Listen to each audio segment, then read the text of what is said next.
Alright, good morning. This is Wednesday, March 18th notes for APUSH history. I'm going to pick up from the introduction to Vietnam we had yesterday. We talked about how after the war with the French failed for the French that at the Geneva meeting in 1954, they decided to split up Vietnam temporarily, with the communist Ho Chi Minh running the north as dictatorship and the south being run basically by as dictatorship as well too, but led by No Dinh Diem.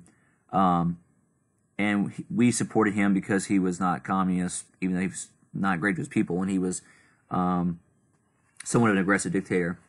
So the election of 1956 never took place, and we supported it that way that Vietnam would not be reunited as a communist country, because we figured the communist side would end up winning. So between 1955 and 1961, America under Eisenhower gave over $1 billion in economic and military aid to South Vietnam. So between 55 and 61, the U.S. gave over $1 billion in economic and military aid to South Vietnam to help build a stable government and economy. Eisenhower justifies giving all this money and help with what he called domino theory. This is a very important concept to the Cold War and why we got involved in Vietnam in the first place. That the idea was that if Southeast Asia falls, like if Vietnam falls and Laos and Cambodia become communist, and then it just keeps spreading. It goes to Thailand, to Burma, down to Indonesia, down to Australia, and communism takes over a huge chunk of the world. So to prevent domino theory from happening, as Eisenhower describes, we had to make a stand here and help keep Vietnam from becoming communist, which is the main reason why we get involved.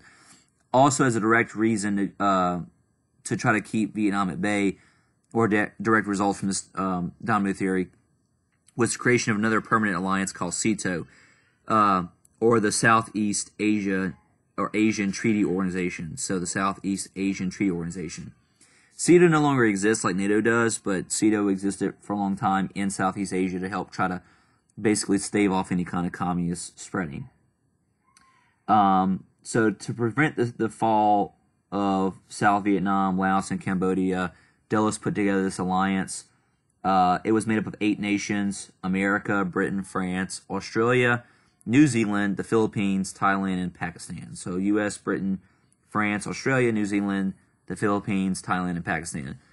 So we're going to stop here with Vietnam. In Unit 12, we'll pick back up with Vietnam and kind of see how we get involved in the war. But just know that in the late 40s and 50s, under Truman and Eisenhower both, were giving money and aid to try to keep it not from becoming communist. So we're going to go to our next slide here, looking at other aspects of the Cold War. Okay, so look at the Middle East next. So the U.S. had a difficult time balancing ties to the oil-rich Arab states and keeping allies with Israel. Israel was a country formed after World War II in 1948.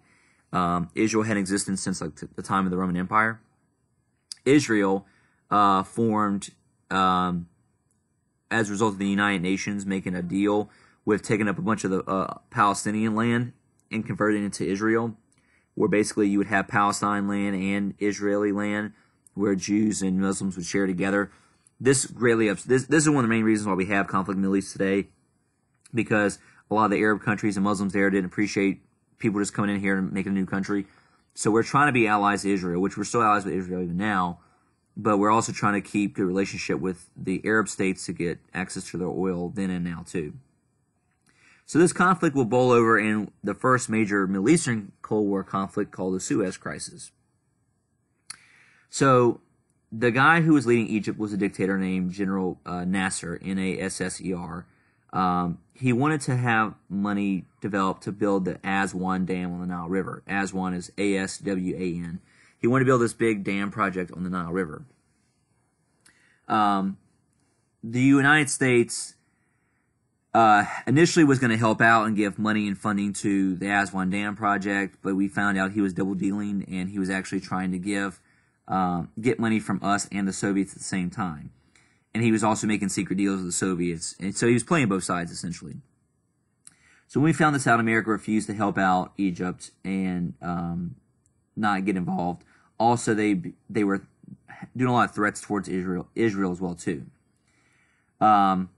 So Nasser wanted more funding for his dam project, and decided that he was going to seize the Suez Canal. Suez Canal is kind of like the British version of the Panama Canal, but it connects like the Mediterranean to the Red Sea. I know that you can't really see this map, but here's Mediterranean, here's Africa, here's Egypt. So Egypt controlled this territory. This was all Egyptian land, but the canal itself, the canal zone, was controlled by the British, kind of like what we had in Panama. So Panama, I mean, Britain didn't own Egypt or anything, but they owned that canal zone. That connected ships to the Red Sea, which got them to the Middle East and got them the oil a lot easier and a lot faster.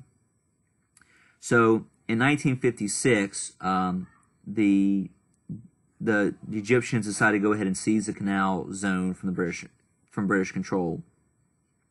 So this threatened a lot of Western supplies of oil from the Middle East. So what ends up happening is that without asking America or getting America involved, Britain and France decide to ally with Israel and carry out a surprise attack on Egypt and the canal. So Britain and France launch a blockade of the canal.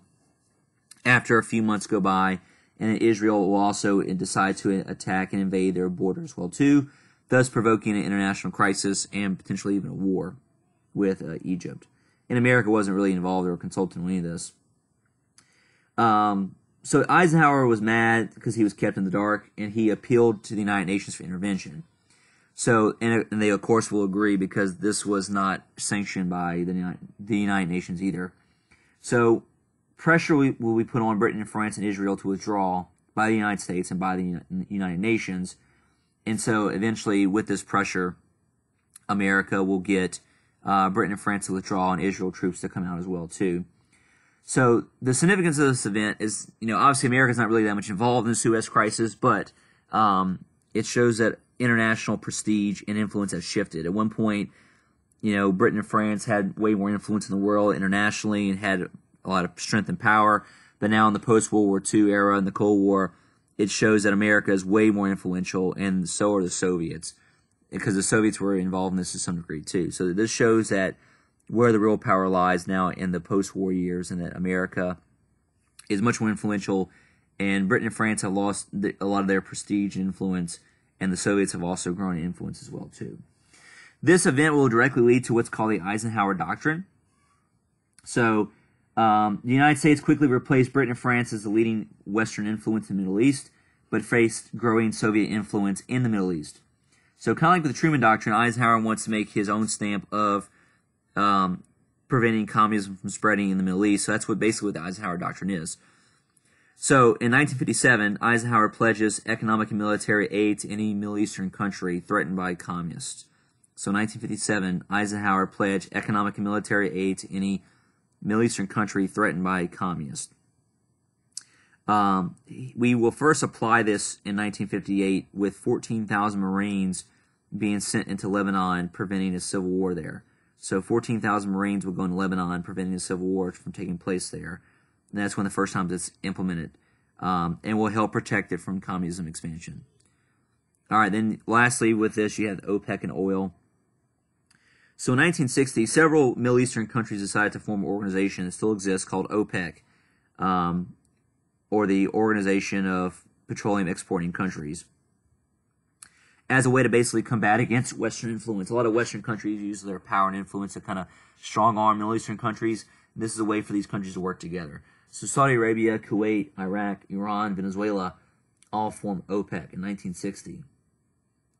So with Western dependence on oil rising, and also with Arab nationalism, which we'll come back to that later on, Arab nationalism rising, and the Israeli-Palestinian conflict rising too, OPEC will create a lot of future problems, because OPEC eventually realizes that they can withhold oil or do things with their prices to affect America and Europe and hurt us, and basically get what they want to accomplish politically as well too. So OPEC will be a thorn in our side then and now when it comes to trading with the Middle East with oil. All right, so now we're switching gears, looking at U.S. and Soviet relations in this time period. In terms of U.S. security, nothing was more critical than relations with the Soviets or the USSR, and it's going to fluctuate under Eisenhower. So Joseph Stalin dies in 1953, which is going to be a big reprieve for both of our countries. They're going to be able to become less, aggressive, and we'll be able to also try to be less aggressive towards them. So whenever Stalin died, Eisenhower called for a slowdown in the arms race between us and the Soviets, and presented an Atoms for Peace plan to the United Nations. So he also presented an Atoms for Peace plan to the United Nations. The Soviets begin to show similar signs after Stalin's death. So the Soviets will end up withdrawing their troops from Austria and became very peaceful with Greece and Turkey in the mid-50s as a result of these changes. In 1955, Eisenhower went to a summit meeting in Geneva, Switzerland with Soviet leadership. There, Eisenhower proposed an open skies policy between the United States and Soviets, where we would use spy planes to take photographs of each other's countries, just to kind of keep as a check on each other. But the Soviets rejected this idea. Nevertheless, the Spirit of Geneva, as it was called, gave the first thaw in the Cold War. So between Eisenhower and the leadership of Geneva in 1955, you have this what's called the Spirit of Geneva breaking out, where both countries are beginning to work more together as a result. Okay, we're going to stop the first video.